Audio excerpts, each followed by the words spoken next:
We're here on the last day of E3 at the Dragon's Profits booth, and they've just, I don't know if you can pan in, they just won an award. You got Best of E3 2013 as a nominee. Nominee for Best RPG. So that's pretty cool. So, sir, why don't you tell us who you are and what you do? Okay, my name's Todd Carson. I'm the senior producer for Dragon's Profit at Sony Online. And we've got a brand new game coming out this year. We're in open beta right now, and the game is Dragon's Profit. It's an online MMORPG. It's free to play, and really, it's you can play as one of 4 classes, but the game's all about dragons. You can capture dragons, you can train dragons, you can ride them and fly around, and they fight alongside you. So, go ahead. No, I was just going to ask. So, is it primarily a PvP-centric game, PvE, or is it pretty much a leveling experience with an end game, or can you kind of describe that? Yes, it's all of that.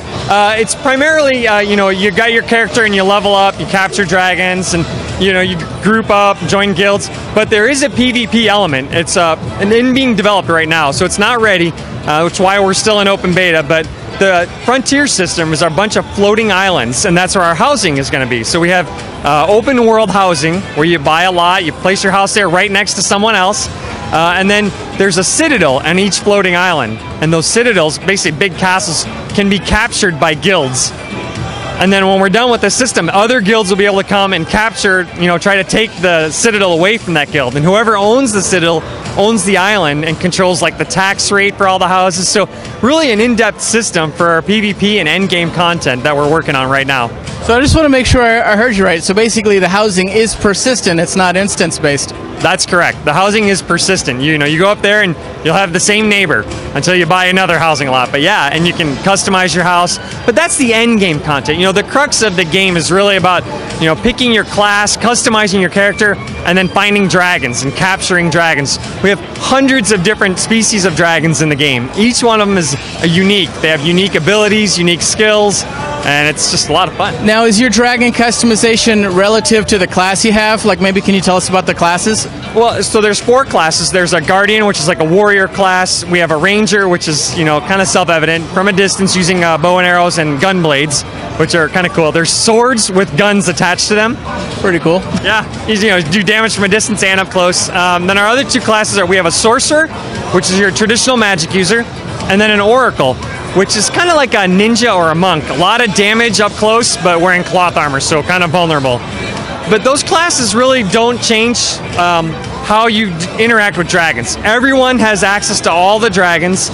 Dragons usually appear in groups, and then once in a while rare dragons will spawn there. And as you level up, you find bigger dragons and better dragons with better skills, and you can customize your dragons. You can have up to 12 at a time in your inventory. 6 you carry with you on your character, and 6 you keep in your dragon stable. And then you can change those dragons at will while you're fighting. You can have them teach skills to each other. They can level up, and then while you're offline, you can even put your dragons to work, collecting resources for you, gaining experience on their own. So it's really a lot you can do with dragons in the game. How about raiding? Are there in-game raids? There are not any raids at this time. That's also content that we're working on over the summer, and we plan to have before we launch the game. Right now in guilds, you can have guilds at level 1 guilds up to 50 people. And then as the group levels your guild up by doing public quests and other type of things, your groups can expand and get up to 60 people. Your guild can expand up to 60 people, and they can also unlock certain things. So at level 3, guilds can unlock a magic flute.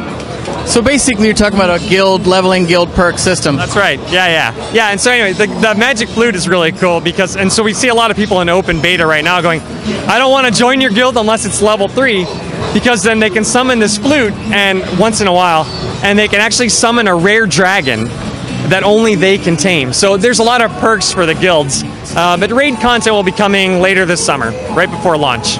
Okay, well, thank you very much for your time, and have a great E3. Okay.